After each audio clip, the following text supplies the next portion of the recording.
In the most recent 2024 polls, Donald Trump is blazing fresh heights. Atlas Intel claims he is leading nationally and is dominating in important swing states, therefore confirming his leadership in this high-stakes campaign. Today, we will dissect the revised electoral map using these new figures.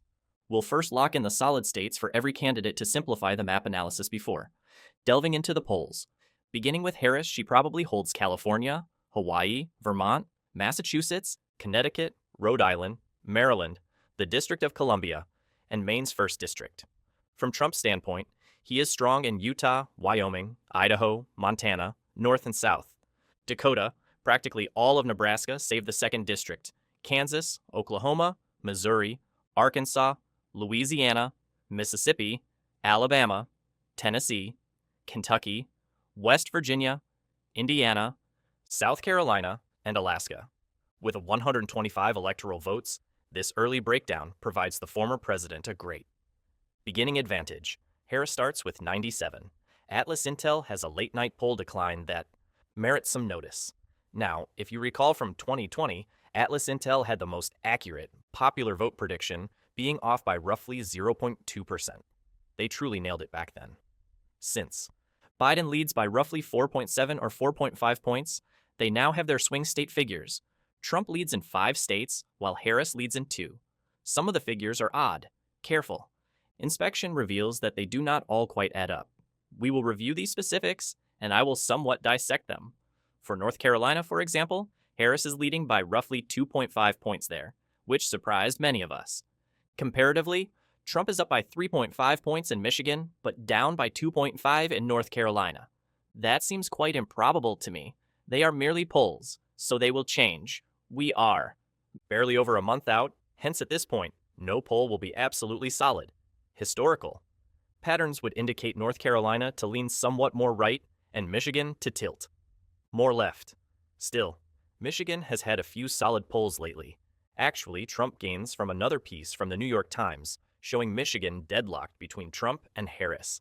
Anytime you see Trump in a poll leading in Michigan or any other Rust Belt state, that's probably a positive indication for him.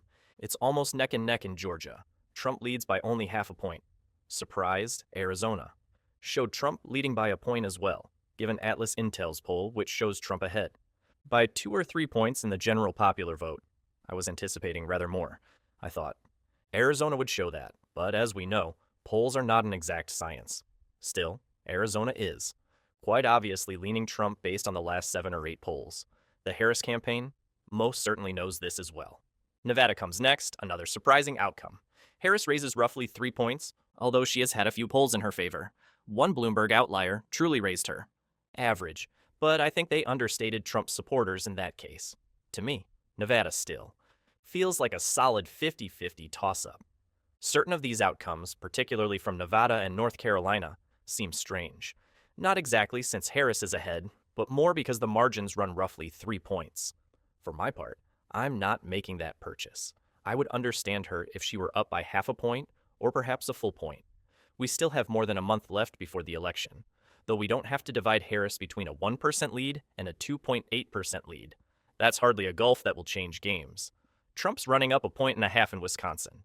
Out of all the swing states, Michigan surprised me most since Trump has his best lead there. Based on all the polling data, Michigan is also most likely the state he will lose in. Trump is up 3 points in Pennsylvania. In Michigan, it's roughly 3. Of the 3 Rust Belt states, Michigan's polls have veered most left. Now, that doesn't ensure how things will go on election night, but it's intriguing to see Trump down by 2.5 in North Carolina while ahead in Michigan, with margins ranging from 7 to 15 points. Let's go back to the map and examine several states where Harris or Trump is most likely to prevail.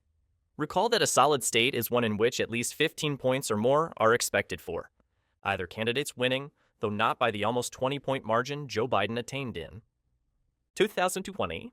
Kamala Harris will still guarantee Washington and Oregon. These states probably will swing this time around toward a 10 to 15-point lead with 19 electoral votes. Illinois is predicted to handily go to Harris, albeit perhaps just slightly shy of a 15-point edge. Recent surveys taken in Colorado indicate Harris has a lean somewhat above the 10-point level. She falls short of Biden's 2020 performance, in which he prevailed by practically 14 points. Harris won't probably approach that. Although Harris is still the clear favorite in New York and New Jersey, we have fresh information from a new Siena College survey, a highly regarded polling body known for collaborating with the New York Times. Harris sits in this survey at 55%, apparently 13 points ahead of Trump. On the surface, this appears great for Harris, but when we consider the party distribution of Democrats, Republicans, and Independents, a different reality is shown. With 49% of respondents identifying as Democrats, 25% as Republicans, and 24% as Independents, the poll disproportionately oversamples Democrats. Actually, New York's voter composition is far more equal. Democrats maintain just a tiny lead. After we correct for the tilt, Trump's support jumps to 48%, while Harris falls to 49%. Her apparently strong 13-point advantage vanishes, leaving only a slim 1% lead, far inside the margin of error. Polls have overstated Democratic support before now as well. Forecasts for 2020 indicated Joe Biden gliding over New York with a likely advantage of 29.4%, with some estimates even pushing him above 30%. Given Hillary Clinton won the state by about 23 points and Obama by 28 back in 2012, this appeared feasible. New York, a usually solid blue state, did not move much further left despite increasing polarization. Biden's performance hardly outperformed Clinton's, even as the country swung left from 2016 to 2020. This points to a clear erosion of Democratic supremacy in once firmly their column states. Considering the present survey, Kamala Harris has claimed a 13-point lead, but keep in mind the sample is somewhat skewed. Her lead reduces to just 6 points if we apply the margin of error from 2020, which fluctuated between 6 to 8 points. For Harris and the Democrats, a 6-point discrepancy in New York would be terrible. Why? New York is surprisingly competitive, more so than states like Texas or Florida. Recall 2 election cycles ago. Florida was determined on a swing margin. Donald Trump could practically guarantee larger margins in states like North Carolina and Georgia at this pace than Harris could get in New York. Delaware falls into the likely category as well. Simply said, it isn't as liberal as several of its neighbors. Starting with Iowa and Ohio, 2 states long seen as competitive in the 2020 contest, Trump's likely states provide him a strong edge. After 8 years of Obama's victories, Trump turned both Iowa and Ohio backward in 2016, guaranteeing almost double-digit victories. Democrats felt in 2020 they had a real chance to turn them around. Trump's projected victory was just 1%, and occasionally Biden even led in the figures. However, Trump grabbed Iowa and Ohio by almost the same margins as he had in 2016 when the final counts arrived. Trump is obviously still the clear favorite in these important Midwestern battlefields as we head toward 2024. Turning now to Texas, the Lone Star State was discussed as perhaps competitive, with some liberal-leaning surveys showing the election close run. Based on his margins in states like Iowa and Ohio, Trump was anticipated to win by a meager 1%. Still, he grabbed Texas by over 6 points. The result was a minor topic of inquiry. Texas was clearly keeping red, though Democratic polling and rhetoric drove the story that Texas may swing blue. Joe Biden hardly had a chance. Texas is progressively moving left, but it is still quite some distance away, probably at least a few decades. The Democrats will be winning the presidency here. The state is large, hence, transforming the millions of voters Democrats would require is a long-term project. By the time it occurs, the Midwest will probably have become firmly Republican. The Midwest moves right while the Sun Belt shifts left. Regarding Texas, it stays most certainly red for the next several years. Elections here will get closer, but for some years the GOP will not be significantly challenged. Let us now turn to Florida. Comparatively to 2020, at this point, the GOP's 30 electoral votes are practically set in stone. Florida wasn't a given victory for Trump 4 years ago for good cause. It was among the most fiercely fought battlefields in the country. It was the lone tilt state on the map back in 2012 when Barack Obama barely won in Ohio and Iowa. Trump won Florida in 2016 only by a margin of tilt, demonstrating the still competitive nature of the contest. Though few expected Joe Biden to score worse than Hillary Clinton in Florida, by 2020, Trump actually raised his percentages from 4 years prior, giving Florida a significantly more conservative appearance now than it did only a few cycles ago. Ron DeSantis won in Dakar. Overwhelming 20-point margin in re-election as governor in 2022. Florida has definitely turned red. Trump might not win by more than 15 points, but he is probably carrying the state by 7 to 10 points. he most certainly will take Florida's 30 electoral votes now. For Trump and the GOP, votes that weren't promised last time are now essentially guaranteed. At this moment, Maine's 2nd District is likewise quite red. Hence, we have 12 states with 128 electoral votes total. The actual arenas of the election are these states. Neither candidate can practically get the required 270 electoral votes without them. While Kamala Harris hasn't even surpassed the 200 mark yet, Trump is just 51 electoral votes away. Let us then also include the lean states. Beginning with the lean Harris states, we find New Mexico. Although the rising movement of Hispanic voters toward the GOP raises some risk. Here, it is unlikely to be a serious concern for 2024, particularly following Joe Biden's double-digit victory in the state in 2020. Democrats currently have a clear advantage in New Mexico. Next, we have Maine and New Hampshire, 2 northeastern states that, as in 2016, will probably teeter on the brink. Clinton just scraped out a 2.9% victory in Maine and a meager 0.37% in New Hampshire. Back then, Biden further widened those gaps in 2020, winning both states by almost double digits, while Kamala Harris is expected to narrow those margins by 3 to 5 points in 2024. She would just cross the 200 electoral vote cutoff with those states in her column. From Trump's perspective, there is a rather long list of lean states, one battleground state. That jumps out as North Carolina, still red in both 2016 and 2020. Trump landed north. Carolina in 2016, along with Georgia, Arizona, and the Blue Wall states, while failing in Nevada. He lost all except North Carolina in 2020, hence there's not much reason to think. The Tar Heel state will flip this year. It is likely to remain in Trump's column for the 3rd consecutive election. Turning now to Georgia with its 16 electoral votes. This was the closest race of 2020. Biden slinked it out with a just 0.24% margin. Sure, Democrats made progress in Georgia last time, but under extraordinary circumstances.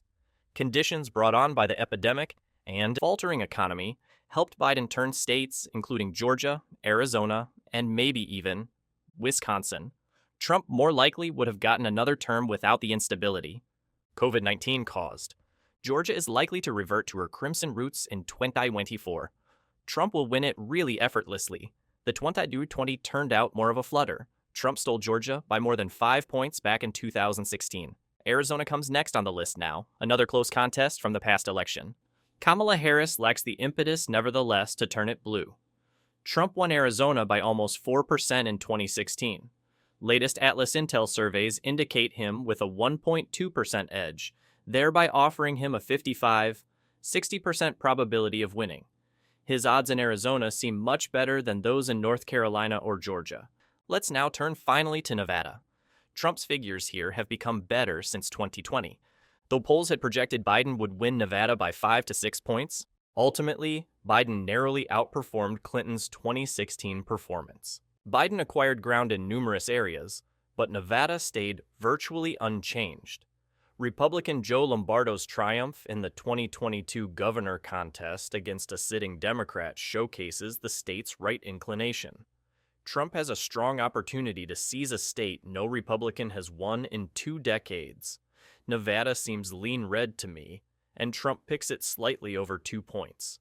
Now, let's concentrate on the Midwest and look at the important blue wall states: Pennsylvania, Michigan, and Wisconsin. Among the most important 3 states in the country right now are these 3.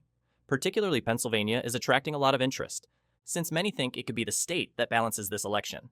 Looking back at the 2016 map makes it quite evident why Pennsylvania, Michigan, and Wisconsin have such weight. They lacked competitiveness before 2016. For almost 30 years, they had voted blue until Trump turned everything around 8 years ago. Trump was given the presidency in 2016 from these states. Then, in 2020, they turned back to the Democrats to assist Joe Biden in winning. 6 points was Biden expected to win Pennsylvania, 8 points Wisconsin, 7 points Michigan. The real margins, though, were far smaller.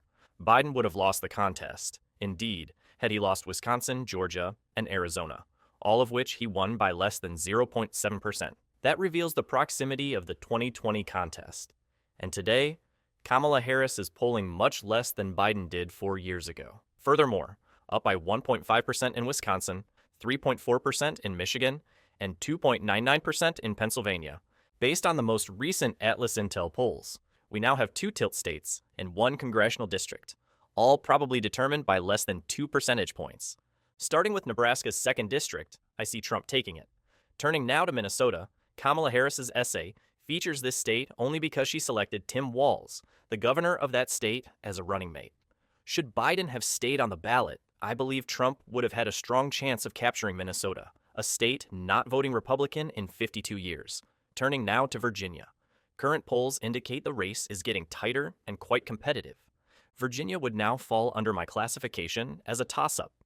Kamala Harris still has a strong chance to hold the state. It hasn't voted Republican since 2004. But given her underperformance in line with Biden and Trump's usual late-game surge, I will temporarily place Virginia in the tilt-red column. With the most recent estimates, Trump is on target to get as many as 326 electoral votes, leaving Kamala Harris with 212. For a Democratic contender, this would show the poorest performance since 1988.